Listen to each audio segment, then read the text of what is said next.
முழு நிலவை ரசிப்பீர்களா? அப்படி ரசிக்கும்போது தியாவை பற்றி ஒரு நிமிடம் சிந்தித்து பாருங்கள்.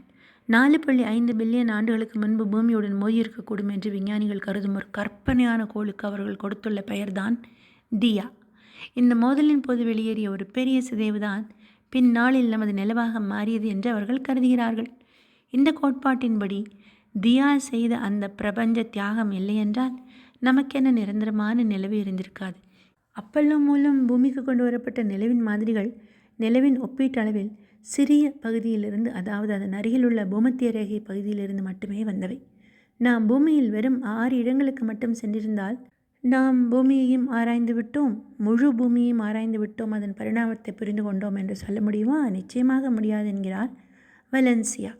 ஆனால் இப்போதைக்கு நாம் ஏற்கனவே கற்றுக்கொண்டவற்றை கொண்டு பார்க்கையில் தியா பூமியின் நிறையில் சுமார் 10% மட்டுமே இருந்தது என்றும், அந்த வேறுபாடு காரணமாக அது மோதலின் போது சிதறி பெரும்பாலும் பூமியால் ஈர்க்கப்பட்டிருக்கும் என்றும் கிளைன் கூறுகிறார். 65 ஆண்டுகளுக்கு முன்பு விண்கல் பூமியை தாக்கி டைனோசர்களை அழித்தது. இந்த விண்கல்லை போலல்லாமல் தியா ஒரு தெளிவான அடையாளத்தை விட்டு சென்றதாக தெரியவில்லை. தியா பூமியின் நிறையில் சுமார் 10% மட்டுமே இருக்கிறது. பூமியும் தியாவும் சூரிய குடும்பத்தின் ஒரே பகுதியில் உருவானது. செவ்வாய் கிரகமும் வெள்ளி கிரகமும் பொதுவான பண்புகளை கொண்டுள்ளது. வெள்ளி கிரகம் சில நேரங்களில் பூமியின் தீய இரட்டைக்கோள் என்றும் அழைக்கப்படுகிறது. தியாவின் தோற்றம் மட்டும் திட்டவட்டமாக தெரியவில்லை. அப்பல்லோ மூலம் பூமிக்கு கொண்டு வரப்பட்ட நிலவின் மாதிரிகள் நிலவின் ஒப்பீட்டளவில் சிறிய பகுதியிலிருந்து, அதன் அருகிலுள்ள பூமத்திய ரேகை பகுதியிலிருந்து மட்டுமே வந்தவை.